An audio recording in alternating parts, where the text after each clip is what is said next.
And in the season finale, as soon as it kind of settles in about what they're watching, Juliet jumps into action saying everybody needs to see this. The issue is all of the TVs and monitors are controlled by IT. Now, this hacker tells Juliet that they can get into them. They can hack in, but that's going to take traveling through 30 levels. Neither Patrick or the hacker really want to help Juliet out, but they also know that they need to get the hell out of the apartment because Judicial is coming. And the way that Juliet is going to travel through the silo isn't through the steps. They're going to have checkpoints and people looking for her. The way that she does it is through the recycling chute. They have to dodge some items, but it works. They're able to get to the lower level without being detected. While Juliet was making her way down to the lower level, Bernard and Sims are just staring at a bunch of monitors, hoping that she shows up on them. And that's when Sims gets a note that Paul Billings had gone to Juliet's apartment. And that was something that Sims told Paul not to do. So he leaves the monitor room to go find Paul, and he scolds him for not obeying the order, but then he asks him, "Did you find any hints about where she might have went?" And Paul says, "No, I didn't." Sims then gets really agitated. The more he's speaking, the more his tone goes up, because he wants revenge for what Juliet did, sneaking in his apartment and kind of terrorizing his wife and son. At least that's the way he sees it. There might be no one in the silo looking for Juliet more than Sims. Sims calms down a little bit, and he reveals to Paul that he knows Paul has the syndrome, which has been worrying Paul this entire time, the fact that someone would know who could actually do something. And Sims is that person, but what Sims tells Paul is that he's willing to grant him an exemption. That's a big relief to Paul. When Sims gets back to Bernard and the monitor room, they know where Juliet is. She's popped up on the screen, and they can see that the hacker and Patrick are there, and the hacker is trying to do something with the IT computers.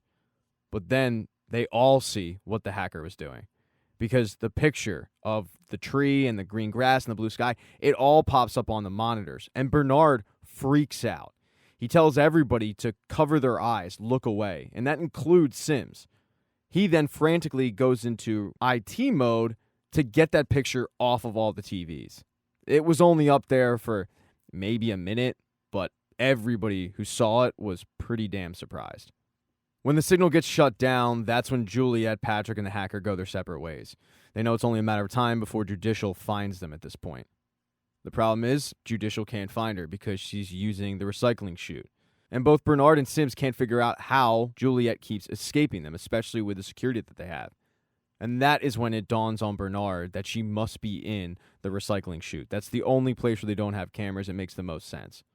Sims radios to the sheriff's department to go take a look, and sure enough, Juliet is there. And Judicial has ordered the sheriff's unit to knock her out of the chute. At first, they just throw simple items down. Items that would hurt you, no doubt, but you probably wouldn't die from. But that's when they make sure that they're going to knock her out, by pushing this giant metal unit that if it hits Juliet, she is done for. Juliet is even scared of this thing. She's shocked when she sees it being pushed over the edge. So in an attempt to save her life, she decides to drop, falling all the way down to the down deep, landing on a bunch of recycling. But luckily for her, when she landed, the people in the recycling room jumped to action, grabbing her and narrowly saving her life before that giant item landed right on top of her. Juliet's injured, she's knocked out, but she is amongst her people. People like Martha and Shirley, they're there to make sure that she's going to be okay, and they're ready to defend her if Judicial comes. But they're pretty surprised when Knox shows up and reveals that he tipped off Judicial that Juliet's down there. Initially, they're pretty pissed off at him, but he explains that it's for the best. Juliet being down there put the entire Down Deep at risk. And even Juliet says he's right. It is for the best. Juliet asks Knox for a minute so that she can tell Martha some of the things that she's discovered, but they don't get that, because when Sims shows up, along with Bernard and a couple of Judicial police, they jump right into action. They're not willing to give Juliet any extra time, especially Sims, who wants to kill her. Juliet and Sims both get into a shouting match because Sims feels like his family was traumatized, and Juliet reminds him that he does that every day to families. That's literally his job. All Bernard cares about, though, is finding the drive, and he does that in Juliet's bag. First thing he does is smash it to pieces. The way Bernard sees it is that if Juliet did what she wanted to, she would have put everybody in the silo in danger. Juliet says people can handle the truth, but Bernard doesn't see it like that. He then makes Juliet an offer.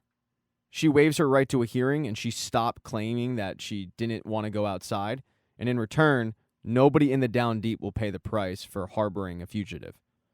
It's too good of an offer for Juliet to pass up. She doesn't want to put her friends at risk, so she agrees.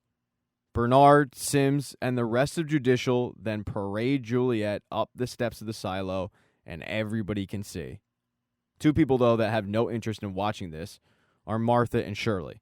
Shirley is still pissed off at what Knox did. She also feels like she should have talked Juliet out of going after that heat tape when theirs ran out, because she feels like going after that heat tape is what pissed Bernard off. That thing, though, about the heat tape, it sticks with Martha.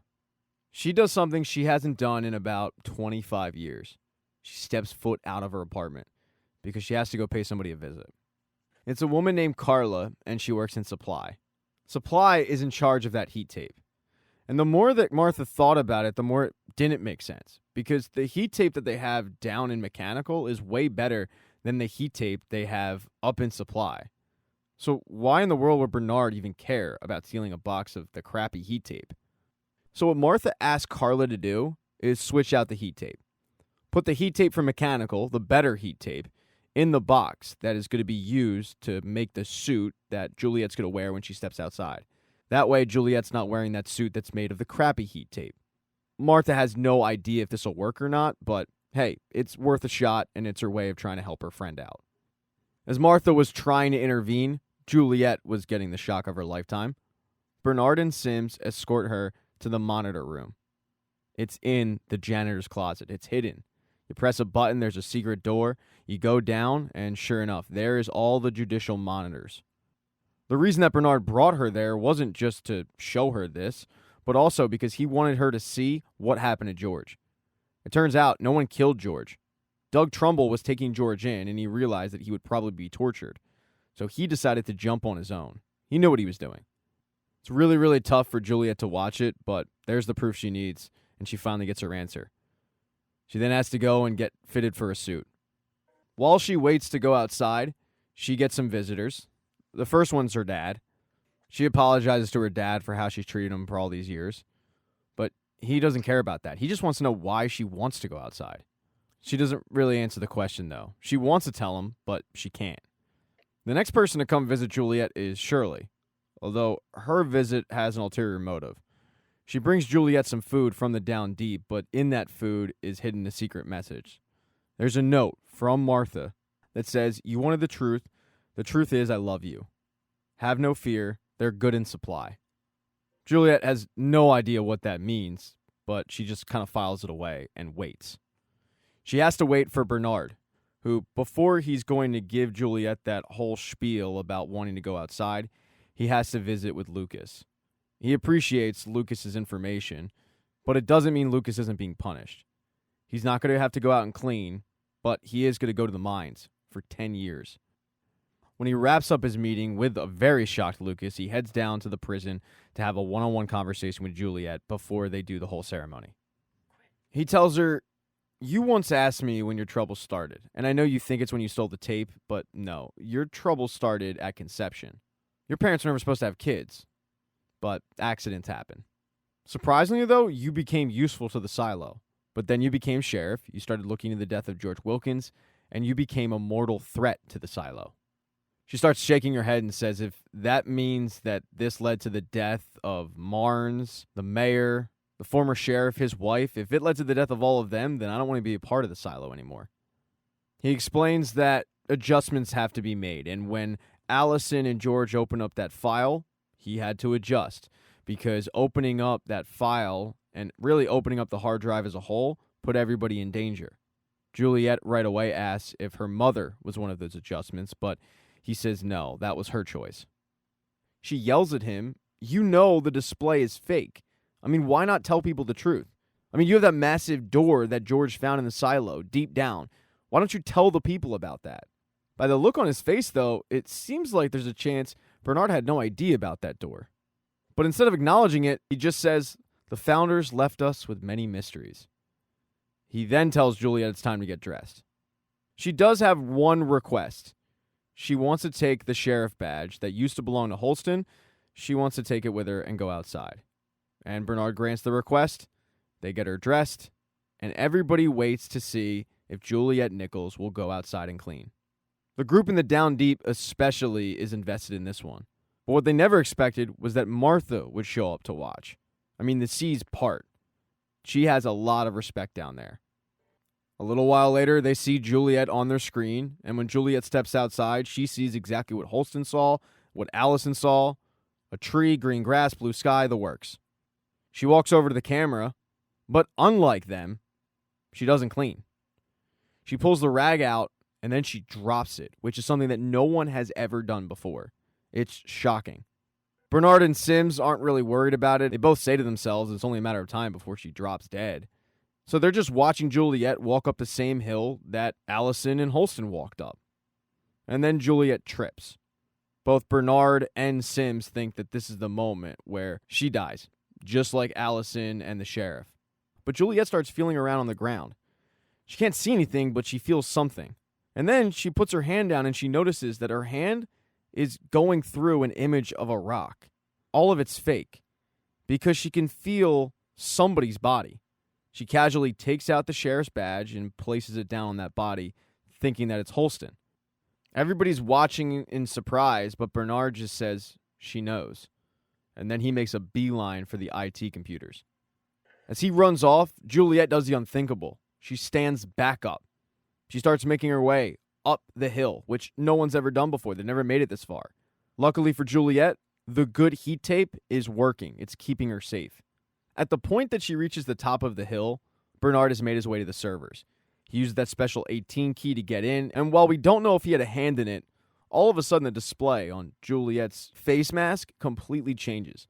It goes from this picturesque scene to the drab and dilapidated visual that everybody in the silo has. When she turns around, it's just a desolate wasteland. When she looks in front of her, it's the same. But she keeps on walking. What she might not realize at the time, though, is that silo is one of probably about 100 silos. And in the way distance, looks like a city. And that is the end of Season 1 of Silo. Thank you so much for getting this part of the recap. I do appreciate it. Consider subscribing to the channel. Hit thumbs up if you liked it. Smash that thumbs down button if you thought it sucked. I have merch, so go buy a t-shirt or something. I have a new baby, so I got diapers to buy. Go buy a mug. That'd be cool. I have a Patreon. Whatever. I have plenty of ways you can give me money. Also, make sure to share this, because if you needed it, somebody else probably needs it. Sharing is caring. And give me your theories for Season 2. Write them in the comments. And finally, be nice in the comments. If I mess something up, just keep it moving. It happens. But once again, thank you so much for watching.